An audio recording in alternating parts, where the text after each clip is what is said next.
आप सबको जय हिंद। Welcome to my YouTube channel Rozgar point official. Uttar Pradesh police re exam के लिए आइए देखते हैं अगला प्रैक्टिस सेट। पहला क्वेश्चन है, किसी घर को बनवाने के लिए 42 व्यक्तियों द्वारा 75 दिन का समय लिया जाता है। 28 व्यक्तियों द्वारा 90 दिनों में काम का कितना भाग पूरा किया जा सकेगा।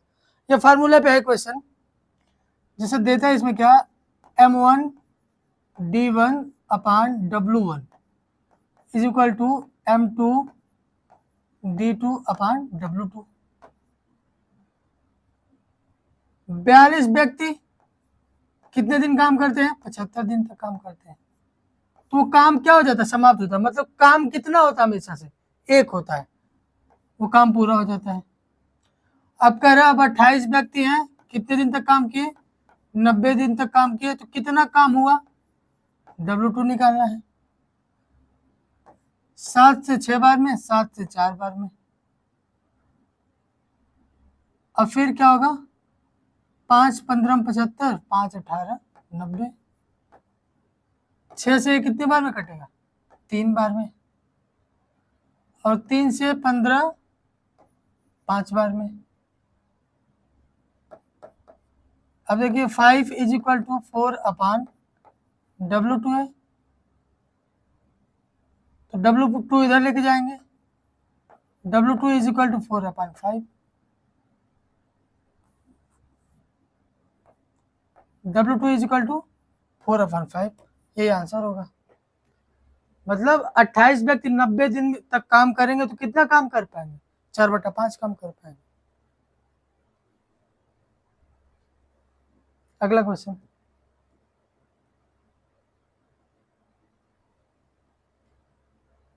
देखिए प्रभात एक निश्चित गति से 240 किलोमीटर की दूरी तय करता है। प्रत्येक घंटे 3 किलोमीटर अधिक तेज गति से साइकिल चलाता है, तो वह गंतव्य तक पहुंचने में 4 घंटे कम समय लेता है। प्रभात ने वास्तव में साइकिल कितने किलोमीटर प्रति घंटे की गति से चलाई? देखिए पहले क्या है, मान लेते हैं कि x किलोमीटर प्रति घंटे की चाल से चलाता था, या फिर v मान लेते हैं। अब क्या हो रहा है, अब उस अपनी चाल को 3 घंटा बढ़ा ले रहा है। पहले v था, अब v+3 हो गया। जब 3 घंटा बढ़ा लिया तो क्या, अब क्या हो गया, उसी जगह पहुंचने में उसको 4 घंटे कम समय लगने लगे। यानी 240 किलोमीटर की दूरी पहले v चाल से तय करता था, अब किस चाल से तय कर रहा है? वही 240 किलोमीटर की दूरी v+3 चाल से तय कर रहा है। तो इनका जो समय का अंतर आ रहा है, क्या आ रहा है? 4 घंटे कम आ रहा है। मतलब ये 4 घंटे से कम समय ले रहा है। क्यों? क्योंकि अपनी चाल बढ़ा दिया। कितना? पहले की तुलना में 3 ज्यादा, पहले से 3 ज्यादा बढ़ा दिया है। अब हम लोग ऐसे क्वेश्चन को सॉल्व नहीं करेंगे, ये नहीं कि अब चले वो सॉल्व करने, नहीं, हम लोग ऑप्शन पे आएंगे। ऑप्शन में आएंगे, जो ऑप्शन इसको सेटिस्फाई कर देगा वही आंसर हो जाएगा। 240 में 9 का भाग जाएगा? नहीं जाएगा, इसको नहीं लिखेंगे। 10 लिखो, 10 से 240 कटेगा, हाँ 24 बार में कटेगा। माइनस 10 और 3 13 हो जाएगा। 13 240 से 13 से कटेगा? नहीं कटेगा, तो 10 भी नहीं होगा। 12 रखेंगे, 240 12 से कटेगा? 20 बार में कटेगा। माइनस 12 और 3 15, 15 240 15 से कटेगा? 16 बार में कटेगा। जिनका अंतर क्या आ रहा है? 4 आ रहा है। और कितना चाहिए? 4 ही चाहिए अंतर, तो 12 ऑप्शन सही हो जाएगा। ये 12 इसको क्या कर रहा है? सेटिस्फाई कर रहा है। इसको वैल्यू पुट करेंगे, जितना जल्दी कैलकुलेशन करेंगे उतने जल्दी।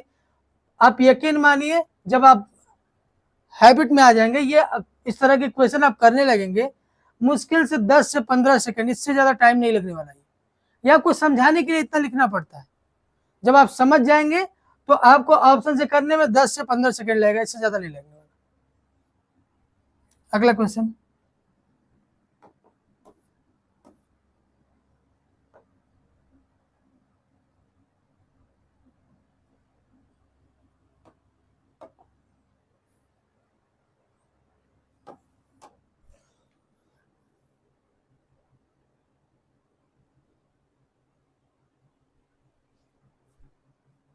स्थिर जल में रजनी 7.5 घंटे में 135 किलोमीटर नाव चला सकती है, जबकि वह धारा के विपरीत 4 घंटे में 48 किलोमीटर नाव चला सकती है। पानी की धारा की गति किलोमीटर प्रति घंटा में क्या है? देखिए, स्थिर नाव में रजनी 7.5 घंटे में 135 किलोमीटर नाव चला सकती है। देखिए, नाव की चाल हम ज्ञात कर सकते हैं कैसे? 135 किलोमीटर की दूरी कितने घंटे में तय करते हैं? 7.5, 0 बड़ा यहाँ पे, 25 यहाँ 75, 25 25 125, 25 100, फिर 3 से कितनी बार में कटेगा? 18 बार में। तो नाव की चाल कितनी हो गई? 18 किलोमीटर प्रति घंटा। कह रहा है कि वही नाव वह धारा के विपरीत, मतलब नाव अगर इस दिशा में चल रहा है तो धारा इस दिशा में चल रहा है, तो जब धारा के विपरीत जाएगा तो उसकी गति कम हो जाएगी। गति क्या हो जाएगी? कम हो जाएगी। तो गति कम होगी मतलब नाव की स्पीड से धारा की स्पीड क्या कर दे? घटा दे। डी मतलब धारा लिख दे। तो इनका जो चाल होगा, चाल बराबर दूरी बटे समय। कितनी दूरी तय करती है?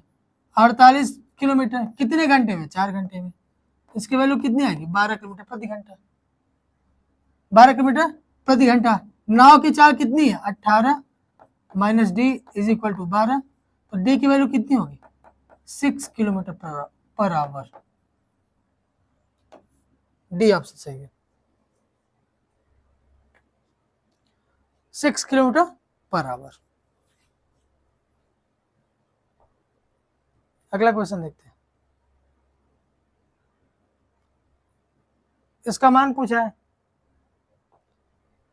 तो सबसे पहले क्या करते हैं? भाग वाला पोर्शन करते हैं। तो 4 से 60 में भाग देंगे, कितना आएगा? 15 आएगा। तो क्या हो जाएगा?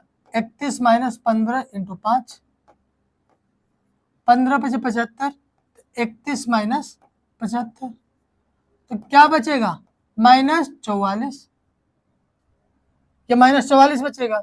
अब इस पोर्शन को लेके आते हैं, यहां इसको छोड़ देंगे, अब इस पोर्शन को लेके चलते हैं।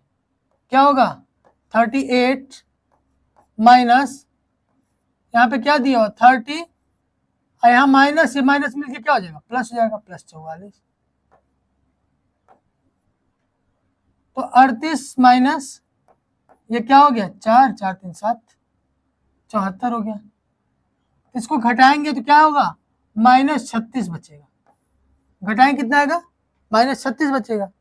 तब यहाँ पे कितना बचा? 72 बचा हुआ है, भागा माइनस 36। जब इसको भाग देंगे 36 दूना 72, माइनस 2 आंसर आएगा। ये ऑप्शन सही है। तो लास्ट वाले पोर्शन से चलेंगे, फिर यहाँ पे आएंगे, फिर इसको। ये नहीं करना है कि हम चले एक ही बार सबको लिखे, हर स्टेप में सबको लिखे, नहीं, उसमें टाइम टेकिंग ज्यादा हो जाएगा। आपको एक एक स्टेप, ये वाली लाइन लेके चलनी है, फिर इधर, फिर इस साइड, ऐसे करके लास्ट में पहुंचना। अगला, ये इसका मान ज्ञात करना है। क्या लगभग प्रैक्टिस सेट में ये दिया हुआ है। देखिए, इस तरह के प्रश्न को कैसे करते हैं? दशमलव के बाद जिस संख्या में सबसे ज्यादा अंक है पहले उसको लिखेंगे। इस संख्या में दशमलव के बाद 4 अंक है, इसमें 3 है, 2 है, 1 है, उसके बाद ये, तो क्या लिखेंगे? 0.0113। फिर क्या करेंगे? दशमलव के जस्ट नीचे दशमलव लगाएंगे, इसको लिखेंगे, 3 अंक वाला लिखेंगे। दशमलव के पहले क्या है? 0 है, तो 0 लिख दिया। दशमलव के बाद क्या है? 113। जो गैप बच रहा है उसमें 0 लिख देंगे। इसमें आ जाएंगे, दशमलव के जस्ट नीचे दशमलव लिख दिया। दशमलव के पहले क्या लिखा हुआ? 1, तो 1 हो गया। दशमलव के बाद क्या लिखा हुआ? 1 और 3। जो गैप बच रहा है वहां पे 0 0 लिख दिए। फिर यहाँ पे आ गए, दशमलव के बाद कितना अंक है? दशमलव के नीचे दशमलव लिख दिया। दशमलव के बाद 3 है, 3 लिख दिए। बाकी जो बचा उसकी जगह हम 0 लिख दिए। दशमलव के पहले क्या लिखा हुआ? 11, 1, फिर 1 लिख दिए। और फिर क्या है? 113। 113 को ऐसे भी लिख सकते हैं, दशमलव 0 0 0 0, जितना भी 0 चाहे बढ़ा सकते हैं। तो दशमलव के जस्ट नीचे दशमलव हो गया। इसके बाद क्या है? कितना 0 दिया? 4 0 लगा देंगे। इसके पहले क्या लिखा हुआ है? 3, फिर 1, फिर 1। जोड़ेंगे 3 आ गया, 3 और 1 4, 3 और 2 5, 3 और 2 5, 3 2 5 2 1, 125.5243।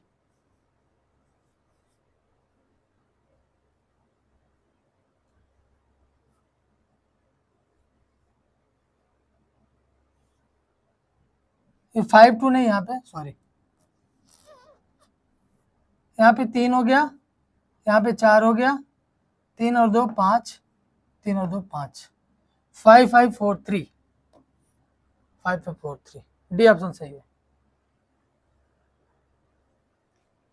125.5543। देखते हैं अगला क्वेश्चन। 7/16 और 7/48 का अंतर, इन दोनों का एलसीएम लेंगे कितना आएगा 48। 16 से इसमें भाग देंगे कितना आएगा 3, 3 में 3 का 7 में मल्टीप्लाई करें कितना हो गया 21, माइनस 48 से इसमें भाग देंगे 1 आएगा, 1 का 7 में मल्टीप्लाई करेंगे 14/48, 2 से 7 बार में, 2 से 24 बार में, तो क्या बचा 7/24, 7/24, बी ऑप्शन सही हो जाएगा। अगला क्वेश्चन देखते हैं।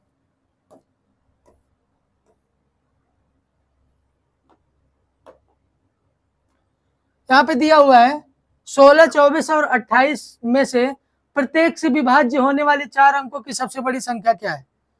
अब देखिए इसको बेसिक से नहीं करना है, बेसिक से करेंगे आपको बहुत समय चला जाएगा, आपको बेसिक से नहीं करना। हमको क्या करना है, ये संख्या दी हुई है जो चारों में ऐसा है कि जो 16 से भी विभाजित है, 24 से भी, 28 से भी। जो संख्या 16, 24, 28 से विभाजित होगी वो इसके गुणनखंड से भी विभाजित होगी। इसके गुणनखंड क्या क्या हो सकते हैं, 16 के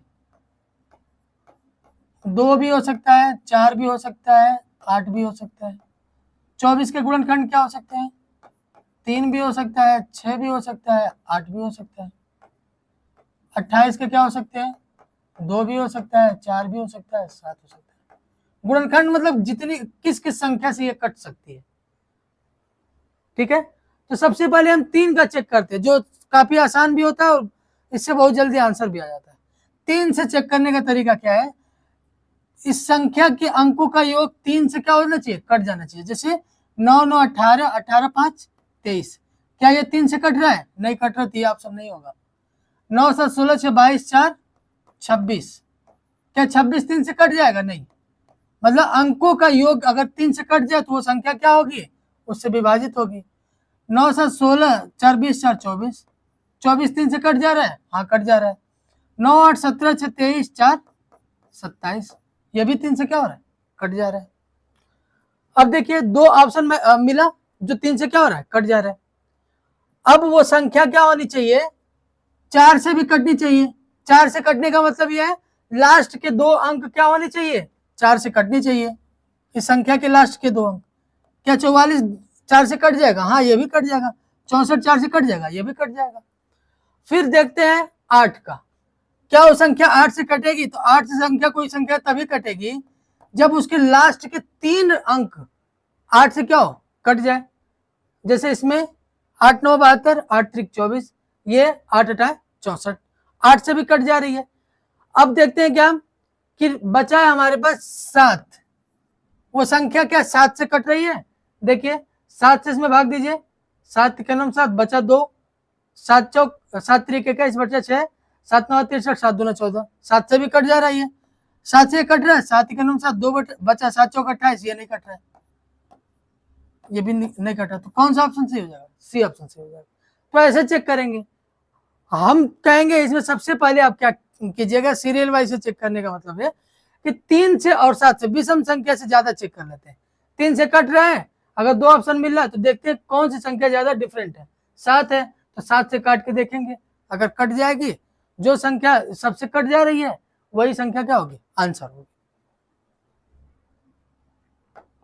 अगला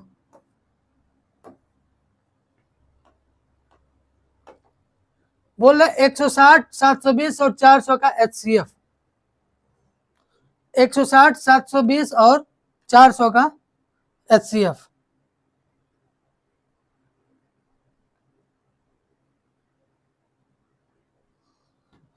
160, 720 और 400 के HCF ज्ञात करना। HCF ऐसी संख्या जो क्या करे, इन तीनों संख्याओं को काट दे, इन तीनों संख्याओं को काट दे, मतलब ऐसी अधिकतम संख्या जो तीनों संख्याओं को क्या कर दे, काट दे, और काटने के बाद जो भागफल बचे उन तीनों में कुछ भी कॉमन ना हो, उन तीनों में कुछ भी कॉमन ना हो। जैसे अगर 20 से इसमें भाग देंगे कितना आएगा 8, 720 में भाग देंगे कितना आएगा 36, और 400 में भाग देंगे कितना आएगा 20।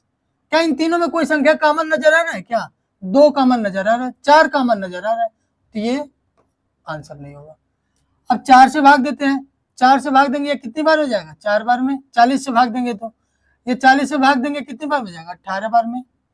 40 से भाग देंगे कितनी बार हो जाएगा 10 बार में। क्या इन तीनों में कोई संख्या ऐसी है जो कॉमन है? 2 कॉमन है, इसमें भी 2 है, इसमें भी 2 है, इसमें भी 2 है, तो 4 भी नहीं होगा। काटने पे जो भागफल है उसमें कोई भी संख्या कॉमन नहीं होनी चाहिए। 80 से भाग देंगे ये 2 बार में जाएगा, ये 9 बार में जाएगा, ये 5 बार में जाएगा। इन दोनों में, इन तीनों में कुछ भी कॉमन है? नहीं कॉमन है, तो 80 क्या हो जाएगा आंसर हो जाएगा। 160 से ये कटेगा लेकिन ये नहीं कटेगा ना, तो ये भी कटेगा, तो ये वैसे भी नहीं होगा, क्योंकि HCF सभी संख्याओं को क्या कर देता है, काट देता है। तो सी ऑप्शन सही हो जाएगा। अगला क्वेश्चन देखते हैं।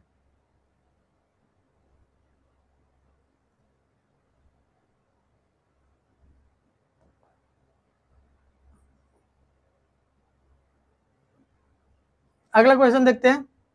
यदि 264 को 31 और 13 के अनुपात में विभाजित किया जाता है, इसी 264 को कितने में, 31 और 13, तो 264 का मान 13, 31, 44, 44 का मान कितना हो गया 264 हो गया, तो छोटे भाग का मान, छोटा भाग क्या है 13 है।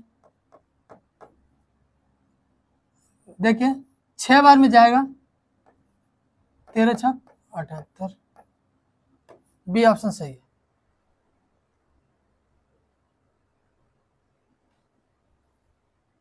अगला क्वेश्चन देखते हैं।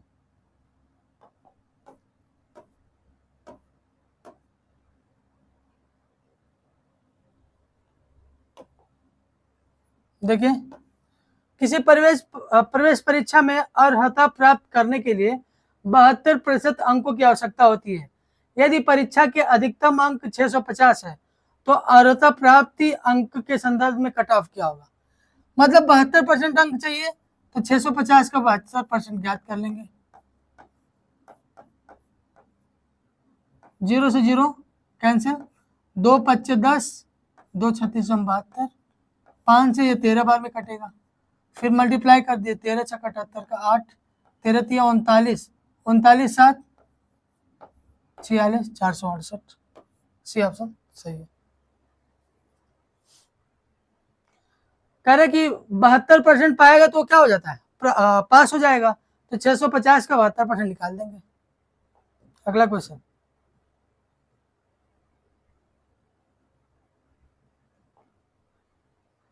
नौ सौ 990 पर 5 वर्षों में 16% वार्षिक दर से अर्जित सामान्य ब्याज क्या होगा? सामान्य ब्याज मतलब साधारण ब्याज।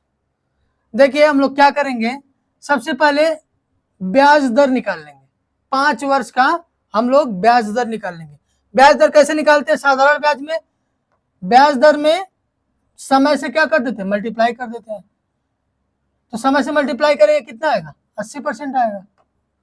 जो 80% आएगा ना, यही ब्याज है, साधारण ब्याज है, ये साधारण ब्याज है। किसका 80%? मूलधन का 80% जो निकालेंगे वो क्या निकलेगा, साधारण ब्याज निकलेगा। तो मूलधन कितना है 990, इसका 80% निकालो, 80/100, 0 से 0 कैंसिल, 8 9 72 का 2, 8 9 72, 72 7 79, 792, डी ऑप्शन सही हो गया।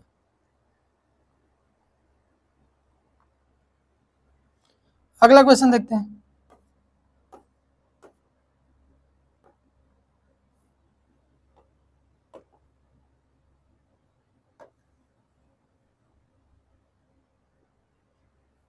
देखिए जब भी लाभ या हानि की बात करें तो हमेशा से लाभ या हानि किस पे होती है, क्रय मूल्य पे, और जब भी छूट की बात करें तो छूट हमेशा किस पे होती है, अंकित मूल्य पे। जब तक कि क्वेश्चन में यह ना दिया जाए कि विक्रय मूल्य पे इतना छूट है, तब तक हम यही मानेंगे लाभ या हानि होगा तो क्रय मूल्य पे होगा, और छूट जब भी होगा तो अंकित मूल्य पे होगा। जब भी अंकित मूल्य इस तरह का क्वेश्चन आए तो हम क्या करेंगे, क्रय मूल्य को 100% मानते हैं, क्रय मूल्य को 100% मानते हैं। देखिए 23% के लाभ और 9% की हानि के बीच का अंतर कितना है, 928। तो जब एक लाभ और एक हानि दी हो तो दोनों को जोड़ देते हैं, 23 9 32, ये 32% का मान। और जब दोनों जगह लाभ हो तो दोनों घटा के लिखते हैं, जब दोनों जगह हानि हो तो दोनों को घटा के लिखते हैं, जब एक लाभ और एक हानि हो तो दोनों को जोड़ के लिखते हैं। मतलब जब अपोजिट होगा, एक लाभ एक हानि, दोनों को जोड़ के लिख देंगे। तो वस्तु का क्रय मूल्य 100% होगा। 16 दूना 32, 16 पचे 80, 16 बटे 128, 2 से 58 काटेंगे 29 बार में, तो कितना आंसर हो गया, 2900। 2900 क्या हो गया आंसर हो गया। अगला क्वेश्चन,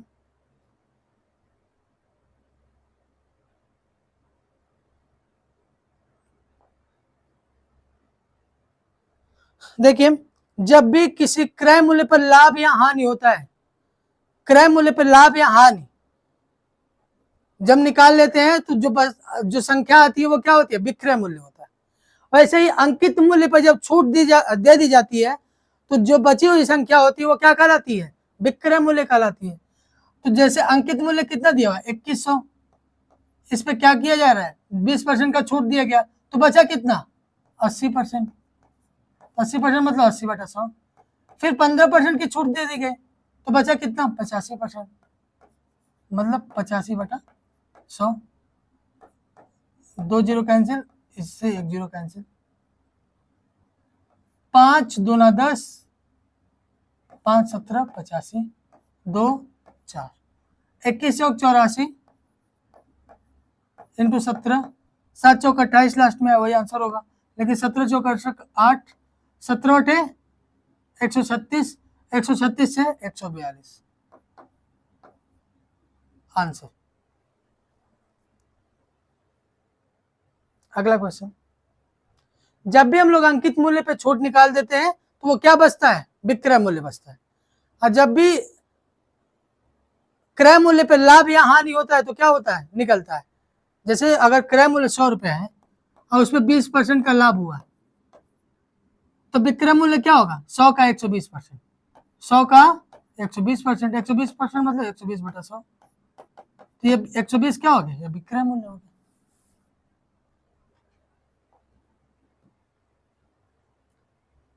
दिया सोहेल ने 2250 रुपए से एक कारोबार आरंभ किया, जबकि त्रिशला 30 माह बाद कुछ राशि निवेश की। यदि 12 मास के अंत में सोहेल और त्रिशला ने लाभ को 25-24 के अनुपात में बांटा तो त्रिशला ने कितना निवेश किया था।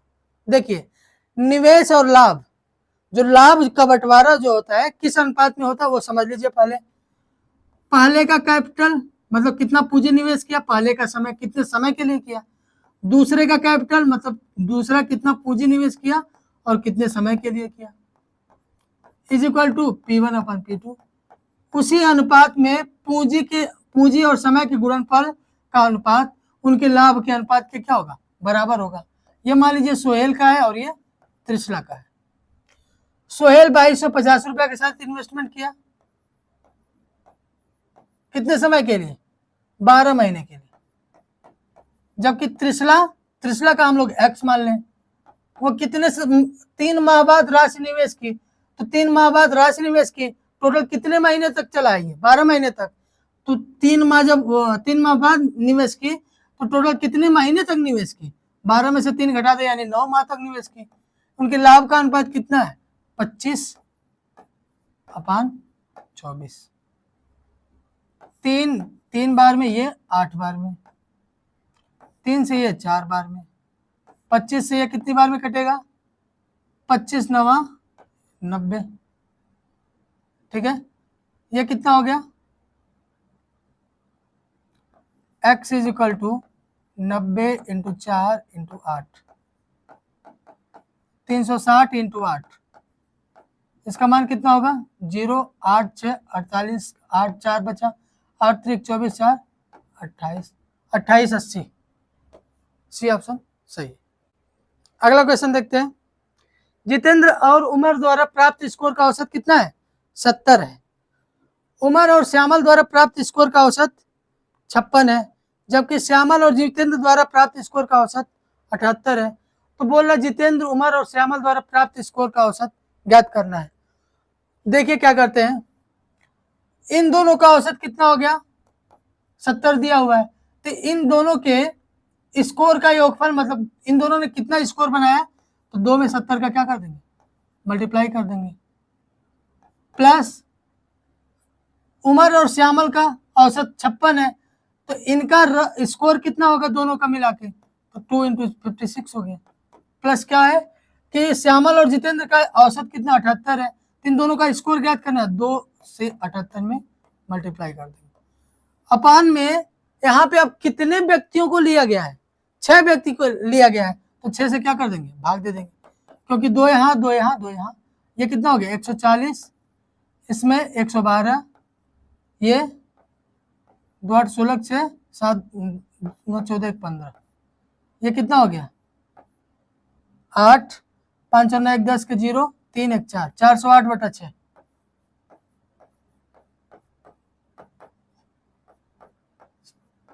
अड़सठ आएगा, बी ऑप्शन सही।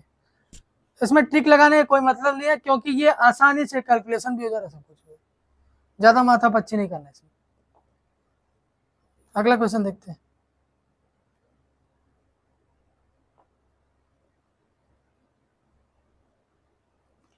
देखिए दिया हुआ है 15/x is equal to 5/y, तो x और y का अनुपात पूछ रहा है। तो हम लोग क्या करेंगे, दोनों को उल्टा कर दें, तो कितना हो जाएगा? x/15 is equal to y/5। तो जो नीचे आता है ना वही उनका मान होता है, x का मान 15, y का मान 5। तो x और y का अनुपात पूछा है, तो 15/5 कर देंगे, 5 3 15, 3/1 आया। तो यही अनुपात क्या हो जाएगा? x और y का अनुपात आएगा। x की जगह 15 रख देंगे। जब x अपान कोई संख्या दी हुई हो, y अपान कोई संख्या दी हो, बीच में बराबर हो, तो x का मान 15 मान लेते हैं, y का मान क्या मान लेते हैं? 5 मान लेते हैं। तो x और y का अनुपात, x का मान 15 हो गया, y का मान 5 हो गया। 5 से 15 कटेगा 3 बार में, 3 और अनुपात 1 आंसर हो जाएगा। अगला क्वेश्चन देखते हैं।